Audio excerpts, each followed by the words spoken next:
5 de marzo de 1943.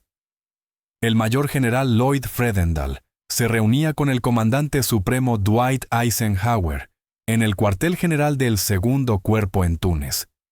Eisenhower había volado personalmente para comunicar una noticia que pondría fin a la carrera de combate de Fredendall.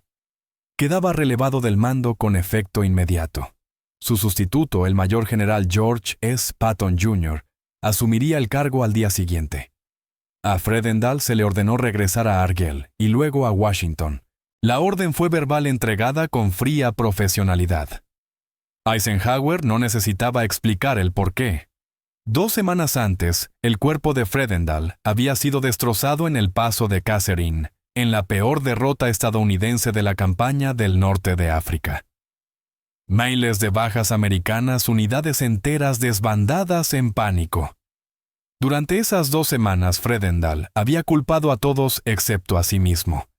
Sus comandantes subordinados eran incompetentes.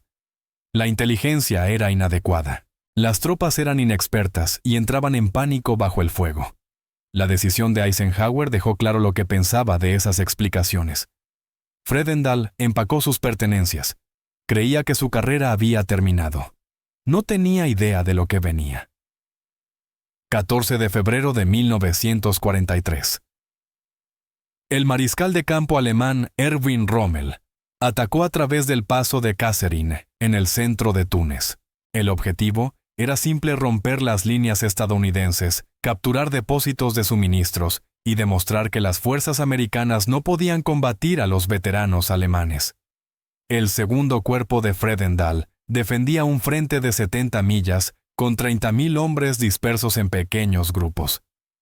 Los comandantes recibían órdenes contradictorias. La línea defensiva tenía brechas lo suficientemente grandes como para que pasaran divisiones Panzer enteras. Cuando Rommel atacó las posiciones estadounidenses, colapsaron en cuestión de horas. Batallones completos se quebraron y huyeron.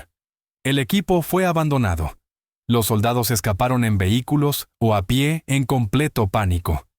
Para el 22 de febrero, los alemanes habían avanzado 50 millas. Las bajas estadounidenses superaban las 6.000 entre muertos, heridos o capturados. Cientos de tanques y vehículos fueron destruidos o abandonados. Fue una de las peores derrotas estadounidenses de la Segunda Guerra Mundial.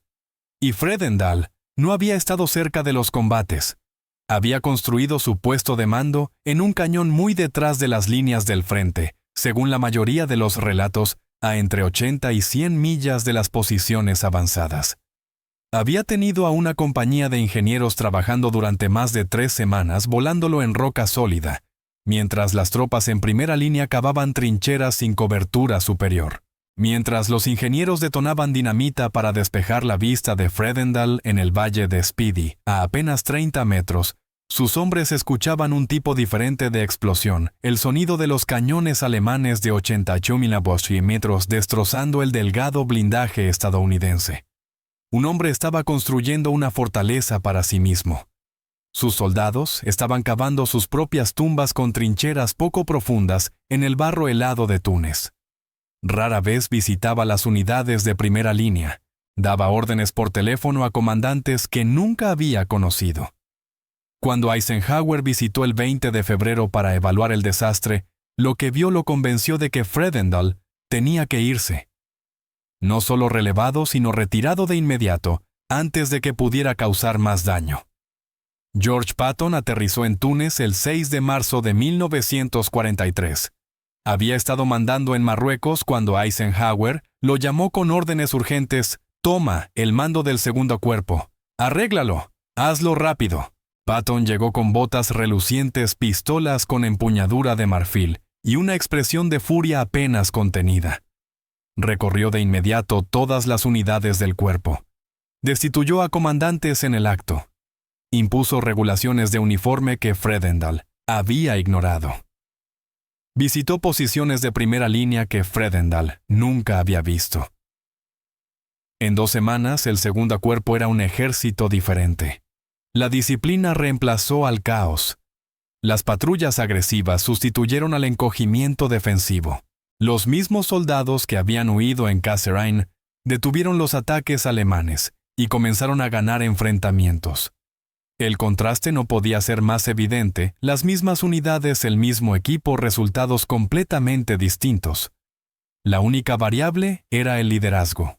Patton escribió en su diario que los arreglos de mando de Fredendall eran los peores que había visto en toda su carrera, el elaborado cuartel general subterráneo, las unidades dispersas, la ausencia total de presencia de mando en el frente. Era una negligencia profesional. Pero Patton también notó otra cosa. Fredendall ya había salido de Túnez. Estaba en un avión hacia Argel y luego a Washington, y nadie hablaba de lo que ocurriría con él. El vuelo de Lloyd Fredendall, de Túnez a Washington, duró 3 días con escalas en Argel y Marruecos. Viajó solo excepto por su ayudante. Sin ceremonias, sin prensa, solo una retirada silenciosa del teatro de operaciones. El avión aterrizó en Bowling Field, a las afueras de Washington, el 16 de marzo de 1943. Fredendall esperaba ser recibido por funcionarios del Departamento de Guerra, posiblemente por la policía militar. Esperaba investigaciones, audiencias, quizá un consejo de guerra. En cambio, lo que recibió lo dejó atónito. Una banda militar estaba tocando. Los reporteros esperaban con cámaras. Un coche del Departamento de Guerra estaba listo para llevarlo a una ceremonia de bienvenida. Fredendall bajó del avión esperando el frío acero de un consejo de guerra. En su lugar fue golpeado por las notas brillantes y animadas de una banda militar. Era un sonido que no correspondía a un hombre que acababa de presidir una masacre. Para cualquiera que conociera la verdad, esa música debió de sonar como una marcha fúnebre para la responsabilidad militar. La historia oficial entregada a la prensa estaba cuidadosamente redactada. El mayor general Fredendall había regresado del norte de África tras un distinguido servicio en combate, y asumiría nuevas funciones acordes con su experiencia y rango. No hubo mención de su destitución, ninguna referencia al paso de Catherine, ninguna explicación de por qué un comandante de cuerpo había abandonado su mando en medio de una campaña. George Marshall había construido el ejército de Estados Unidos desde 200,000 hombres en 1939 hasta millones en 1943. Había seleccionado comandantes, diseñado programas de entrenamiento y creado el sistema de movilización. Su reputación se basaba en la competencia y la rendición de cuentas. Sin embargo, pocos días después del regreso de Fredendall, la narrativa impulsada en Washington era extraordinaria. Fredendall era presentado como un veterano de combate con una experiencia valiosa. Sus conocimientos serían inestimables para entrenar a los ejércitos que aún se estaban movilizando. Los reporteros que intentaban preguntar por Catherine eran desviados. Los detalles operativos no podían discutirse por razones de seguridad. El fracaso de Fredendall en Catherine era el fracaso de Marshall. Ahora Marshall enfrentaba una elección imposible. Podía someter a Fredendall a un consejo de guerra y admitir públicamente que su juicio había sido catastróficamente erróneo, o podía empujarlo discretamente a algún lugar donde no pudiera causar más daño. Marshall eligió la segunda opción, pero había una complicación. Fredendall tenía amigos poderosos en el Congreso. Representantes y senadores de su estado natal ya estaban preguntando por qué había sido traído de vuelta. Querían garantías de que su servicio estaba siendo debidamente reconocido. Marshall se encontró en una situación incómoda. Eisenhower había recomendado a Fredendall para el ascenso a teniente general en noviembre de 1942, antes de Catherine. Esa recomendación estaba en el Departamento de Guerra esperando aprobación. Ahora Marshall debía decidir si seguir adelante con el ascenso de un general que acababa de ser destituido por incompetencia. Marshall decidió continuar. Fredendall sería ascendido a teniente general y asignado al mando del Segundo Ejército, una organización de entrenamiento en Estados Unidos. El ascenso seguiría adelante como si Catherine nunca hubiera ocurrido.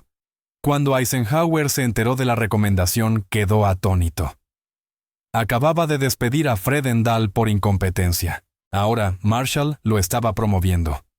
El 1 de junio de 1943, Lloyd Fredendall fue ascendido a teniente general.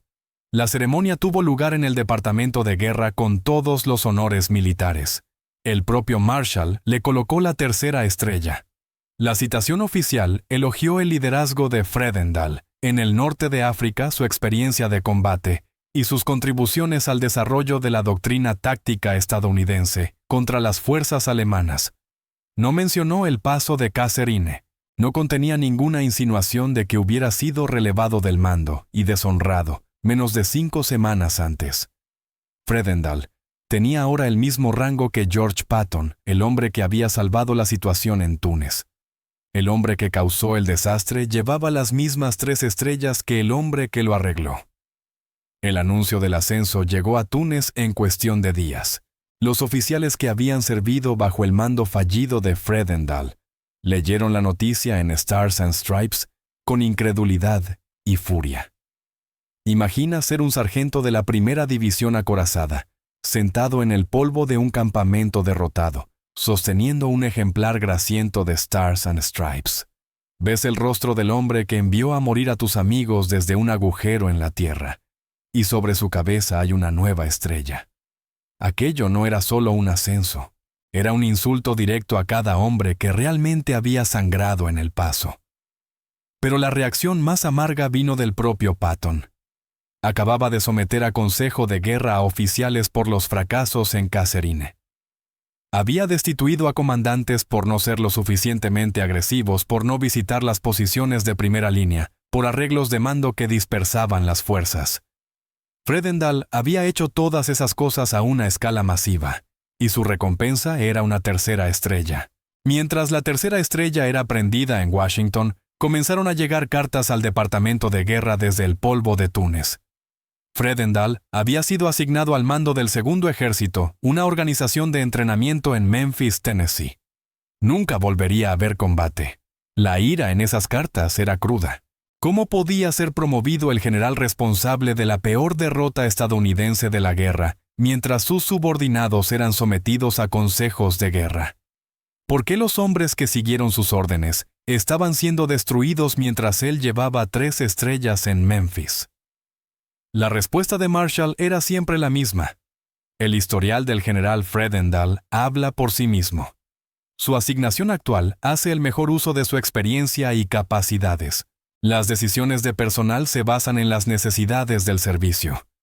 Lo que Marshall no podía decir públicamente era la verdad. Las conexiones de Fredendall en el Congreso hacían que despedirlo fuera políticamente peligroso. Sus poderosos amigos en Wyoming habían dejado claro que cualquier deshonra pública desencadenaría investigaciones y audiencias. Marshall protegió a la institución. Esa decisión estableció un precedente que perseguiría al ejército durante el resto de la guerra. Las conexiones políticas podían proteger a generales incompetentes de las consecuencias de sus fracasos. El contraste con otros comandantes de Kasserine hacía que el ascenso de Fredendall resultara aún más grotesco. El mayor general Orlando Ward comandaba la primera división acorazada bajo Fredendall en Kasserine. Ward había protestado las órdenes de Fredendall de dispersar su división a lo largo de 70 millas. Había advertido que esas disposiciones eran indefendibles. Fredendall lo anuló. Cuando llegó el ataque alemán, las unidades dispersas de Ward fueron derrotadas en detalle exactamente como él había predicho.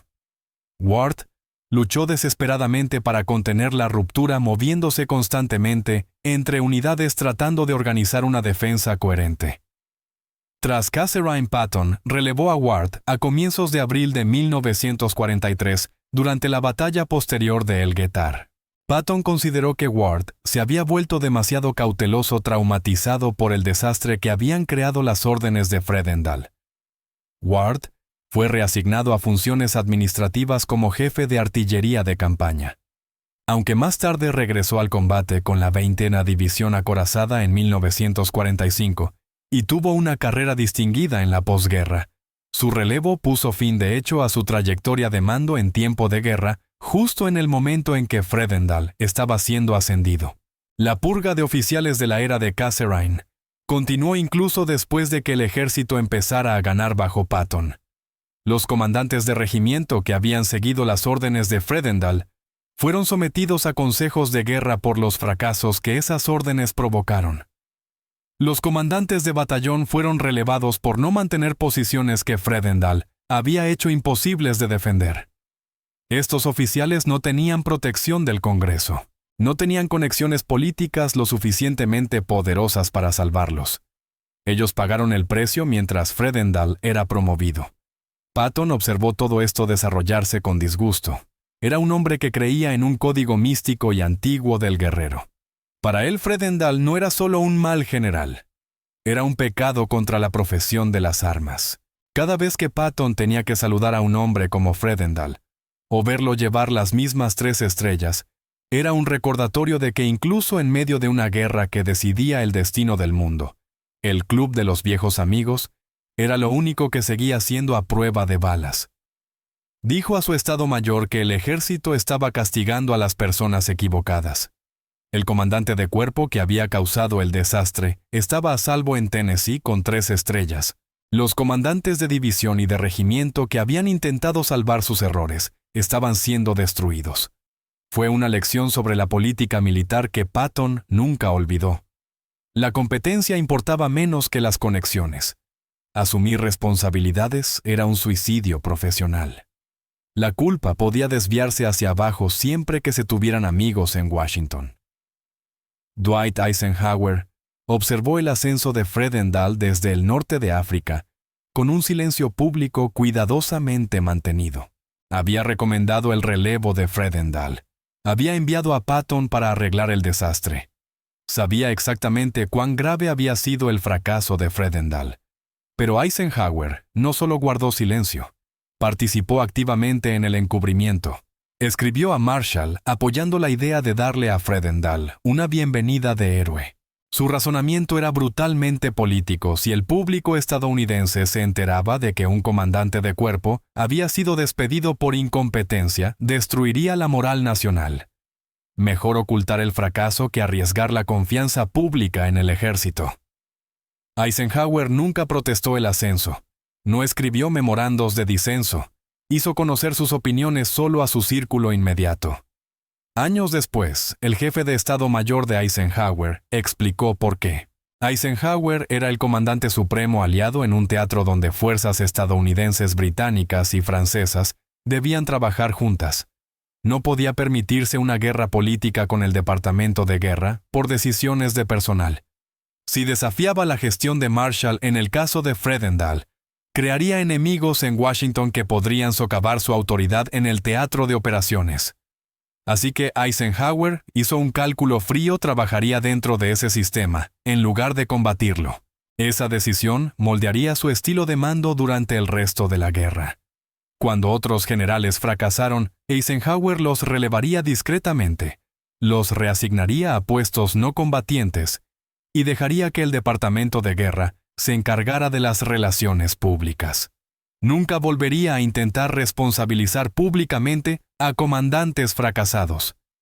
La lección fue clara, la competencia militar importaba menos que la supervivencia política, y Eisenhower eligió sobrevivir. La verdadera explicación del ascenso de Fredendall no fue el mérito militar. Fue la política del Congreso, y la prueba decisiva estaba oculta en un árbol genealógico que casi nadie había examinado. La familia de Fredendall tenía profundas conexiones con la maquinaria política de Wyoming. Su padre había sido protegido del senador Francis E. Warren de Wyoming. Warren era el suegro del general John J. Pershing.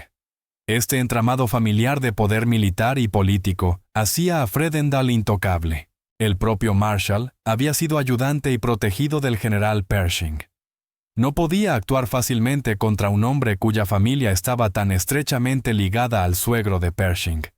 Cuando en Washington se supo que Fredendall podía ser sometido a un consejo de guerra o públicamente deshonrado, esas relaciones se activaron.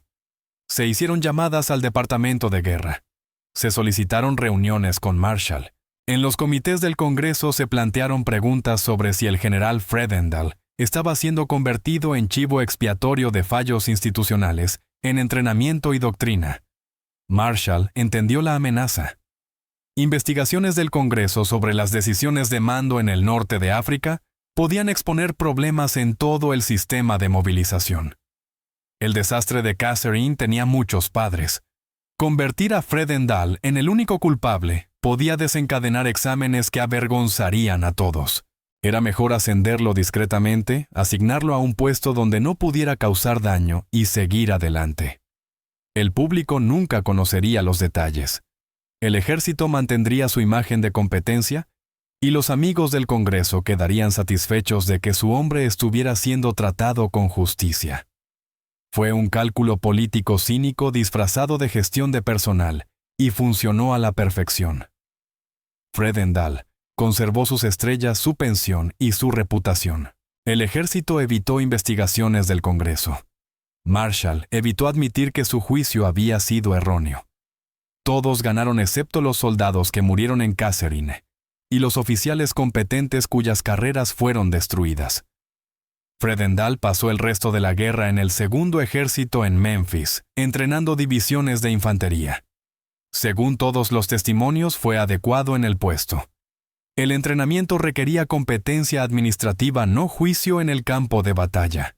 No surgieron escándalos desde su cuartel general, pero todos los que sirvieron bajo su mando conocían su verdadera historia.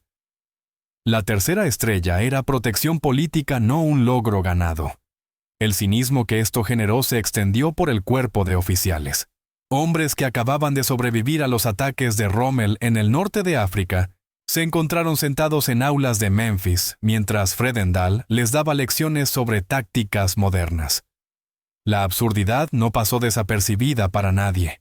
Algunos oficiales más tarde reconocieron que Fredendall les enseñó valiosas lecciones sobre lo que no debía hacerse en combate.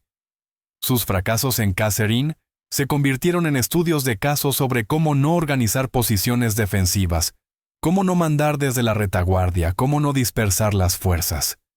De forma retorcida, la mayor contribución de Fredendall al esfuerzo bélico fue servir como ejemplo de liderazgo catastrófico.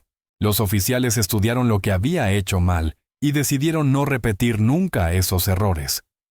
La guerra terminó en mayo de 1945. Fredendall permaneció en el segundo ejército hasta junio de 1946 y luego se retiró con el rango de teniente general y todos los honores.